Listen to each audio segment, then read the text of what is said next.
cane yashira Amatsiko TV ndenda babarire zimwe mu ngingo nkuru amakuru yacu agira yibandeko muri aka kanya turabahera amakuru yacu mu Burundi tubabariko muri Ruhuma 2020 umunyamabanga mukuru wa CNDD FDD General Evariste Ndayishimiye yaragiye kuramutsa igiti c'umuvugangoma yari yateye mu mitumba ya komine Nyanzarake mu ntara ya Makamba.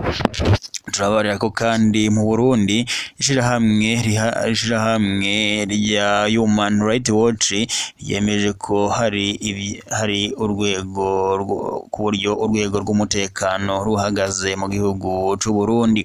Mwese rero mundabemo gukurikira amakuru yacu, reka kuri yo bwidonido tugaruke mu kanya muze tuyabashikirize maze muze musobanukirwe ayo makuru yose ariko aravugwa ngaha mu Burundi ndetse no mu makungu muri rusangi. Abarundi rero namwe barundi kazi n'abandi mwese mudabemo gukurikira amakuru yacu kumbonesha kuri yanyu mukunda cane yashira Amatsiko TV.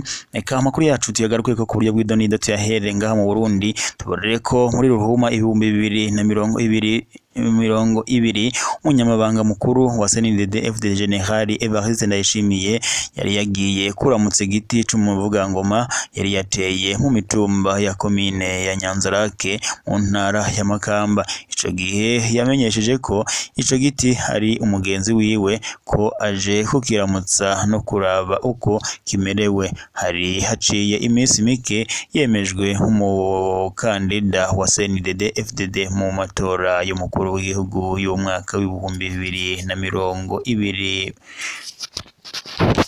Reka rero amakuru yacu tuyabandanirize mu Burundi kandi tubare ko umuryango Human Rights Watch umaze gushyira ibyegeranyo ugaragaza urwego rw'ubutungane uko ruhagaze ngaha mu gihugu c'u Burundi.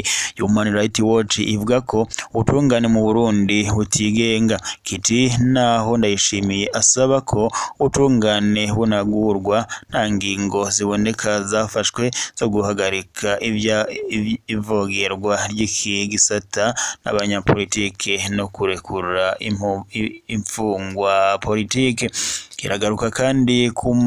Kiragaruka ku kamo katewe n'umuvugizi w'ubushikiranganji bw'intwaro yo hagati mu gihugu umutekano n'iterambere Pierre Nkurikiye, aho yabwiye ibinyamakuru ko kubijanye n'ababurirwa irengero imiryango yabo ikwiriye kwitura ubutungane n'abajejwe intwaro kugira ngo bakore amatohoza.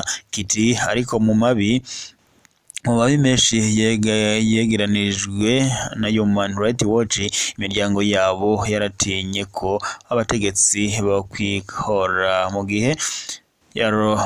gihe yoramuka imenyesheje ababo baburiwe irengero canke bakorewe ayandi mabi y'ihonyangwa ry'agateka ka muntu. Human Rights Watch itanga akarorero ku bantu 6 bahoze ari impunzi bari mu bantu 8 bapfungiwe muri Tanzania bongera bakorerwa iyicarubozo imbere yo guhungurwa ku nguvu n'ubu bakiri mw'ibohero. Kiti abategetsi b'u Burundi barabarengukishije mu butungane ku caha co kuba mu migwi yitwaje ibigwanisho. Hanyuma naho umucamanza w'u Burundi yavuze ko bahorwa imvo za politike maze sentare ikabambika izera muri Nyandagaro 2021. Mu nyuma hakaba kunguruza urubanza muri Ntwarante 2022. Abajejwe ibohero n'ubutungane barananirwa no kubarekura. Ikicegeranyo kibona ko atanzego zigenga zigenzura ibikorwa vya leta, aho kivuga ko umugwi wigenga ujejwe agateka kazina muntu udatanga ivyegeranyo ku vyaha bikorwa vy'ihonyangwa ry'agateka kazina muntu muri iki gihugu. Kiti ivyegeranyo vyawo vya buri mwaka birirengagiza canke ubwicanyi, iyicarubozo, ihohotera n'ipfungwa ry'abatavuga rumwe n'ubutegetsi, ku karenganyo abapfungwa bahorwa ivya politike, n'ihonyangwa ry'ubwigenge rusange. Amashirahamwe adaharanira ivyicaro vya politike n'ubwigenge bw'ibinyamakuru Human Rights Watch ibona ko naho hari ingingo zimwe zafashwe n'abategetsi zo gukuraho ingingo zihagarika amashirahamwe adaharanira ivyicaro vya politike n'ibinyamakuru, ingingo hafi zose zo kuburabuza zafashwe ku butegetsi bwa Perezida Pierre Nkurunziza ziracahari. Kiti amashirahamwe aharanira agateka kazina muntu mu Burundi arimwa uburenganzira bwayo bwo gukora mu bwisanzure no mu bwigenge.